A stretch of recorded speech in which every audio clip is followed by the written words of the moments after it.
Welcome to Kaumudy Global. I'm Anjana and would like to share with you an interesting article which I came across for you to think and ponder.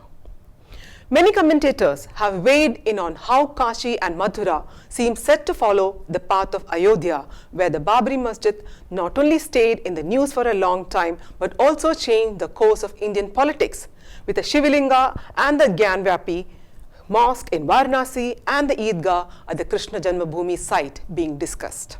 When these topics are discussed, liberal commentators have a favorite template.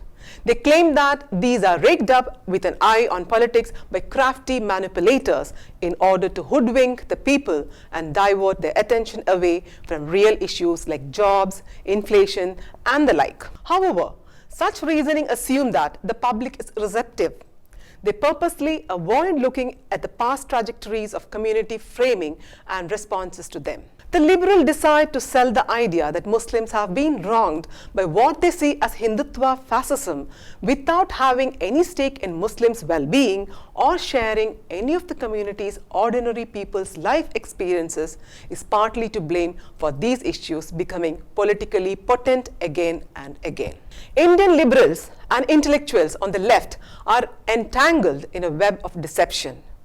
Their recommendations for Hindus and Muslims are frequently diametrically opposed. Because of their deception, ordinary Hindus regard them as anti-Hindu. The Indian liberals' distorted vision also causes her to sympathize with traditional segments of Muslim society, making change or even logical contact between the two communities impossible. Let us look at this issue from the point of history. With the advent of the British, Hindus and Muslims were framed in two different ways, which became socially accepted. Medieval India, sometimes known as the Muslim period, was viewed as a time when Muslim kings committed atrocities against their Hindu subjects. Whether it was temple destruction or the imposition of jizya, Hindus were perceived as bearing the brunt of Muslim kings' misdeeds. This contributed the common perception of the fanatic Muslim, a word that can be found even in the works of great personalities and freedom fighters. Later, scholars attempted to alter this common perception, but their efforts were mostly limited to ivory towers. Furthermore, Hindu folk traditions and symbolic memorial traditions play a role in the preservation of common sense by capturing traumatic rather than joyous historical episodes. So, pre- and post-partition, India's most modern Muslim leadership had to deal with and respond to this common feeling of medieval oppression and extremism. It's not as if the Hindu leadership of modern India was without baggage.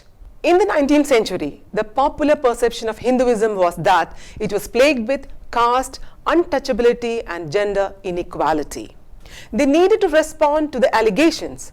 It doesn't matter how accurate or well constructed each of the common senses was. It is far more significant how communities responded to them, for it is these responses that shape the future. The responses of the two sets of leadership were largely opposite. From the 19th century till independence, influential Hindu social and political leaders attempted to address the allegation through social reform and change. The abolition of sati, widow remarriage, and Dalit temple entry movements of Mahatma Gandhi and others, the abolition of untouchability by a constituent assembly largely comprised of the Hindus, and the passage of the Protection of Civil Rights Act 1955 to prescribe punishment for practicing untouchability were all reform measures that were largely achieved through the efforts of Hindu leaders who often had to go against Hindu orthodoxy for the same.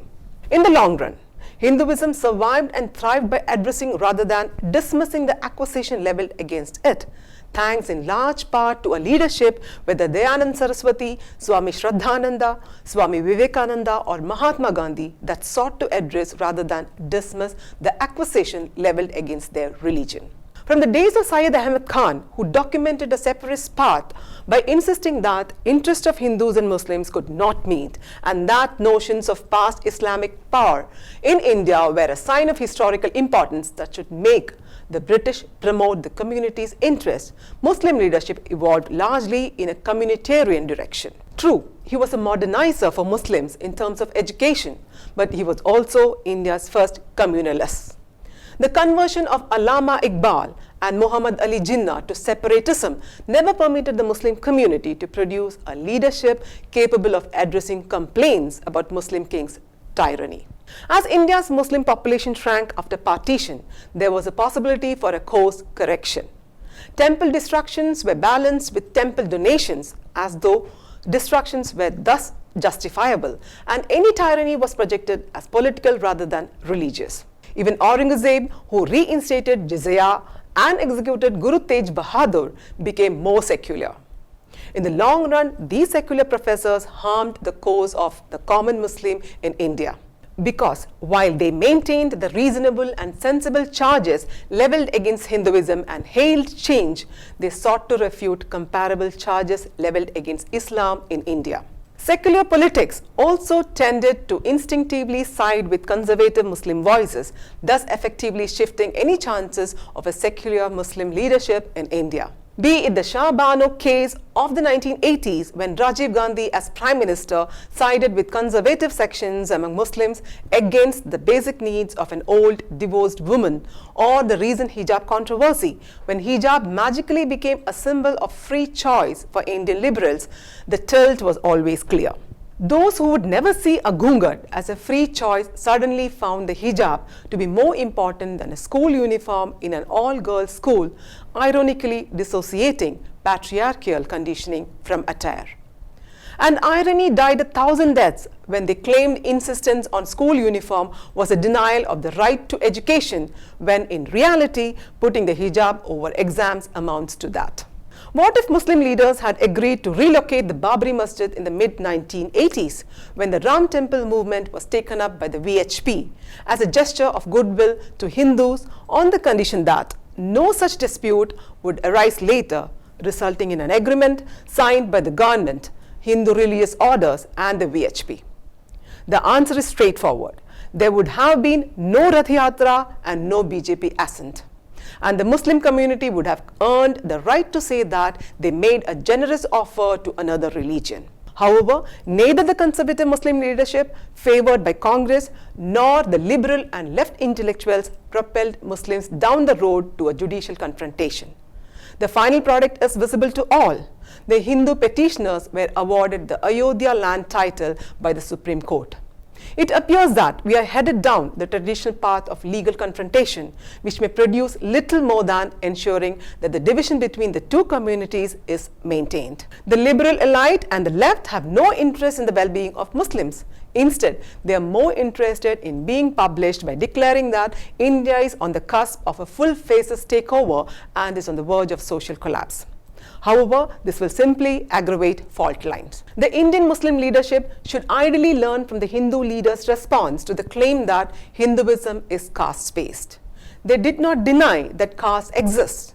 They, on the other hand, made untouchability illegal and provided reservations. Denial doesn't fix problems, it just makes them worse. This is Anjana signing off. Do like and share this video. For further updates, subscribe to Kaumudy Global.